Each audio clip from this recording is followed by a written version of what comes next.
he says that he couldn't see because of blood and he had to convert to open, making a larger incision. And that there was, he, again, this is his version of the story, that there was an aneurysm, so an enlargement of the artery going to the spleen, the splenic artery, and that he says he put a clamp on it, and that when he took the clamp off to staple across to divide that artery, that the the aneurysm ruptured, and that's when he couldn't see, and he just tried his best to get the spleen out quickly so that he could try to save this patient's life. The patient already was coding by the time he was supposedly trying to take out the spleen. So that's what we knew as his version at that time. But the specimen that he handed to the OR staff was a liver.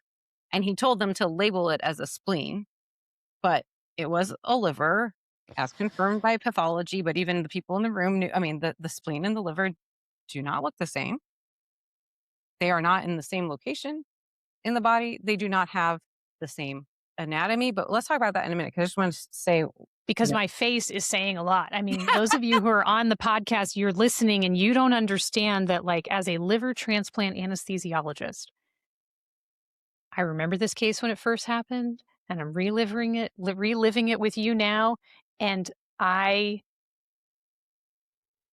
there is no explanation for this besides incompetence. There's not an explanation that makes sense for a rational, competent person, but I don't know. And I'm talking about this because this is what I've really been trying to grapple with. Like, is this a case of a person in the surgeon who is, as you say, just incompetent and truly didn't know that he was taking out a liver? I don't even know how that's possible. But like, is it like that?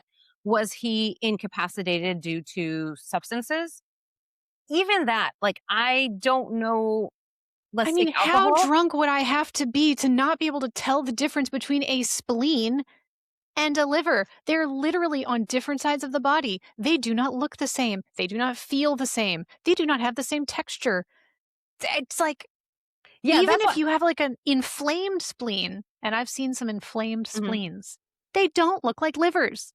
No, absolutely not. And so I don't know. That's one theory that folks have, is that he was on some sort of substances. But I have the same feeling you do. Is like, what substance could make me think that the liver is the spleen or that the spleen is the liver? Like, I can't, I don't know of one. But maybe he was having a psychotic episode and convinced himself that the liver was the spleen. Or this is my latest theory, is that he did it on purpose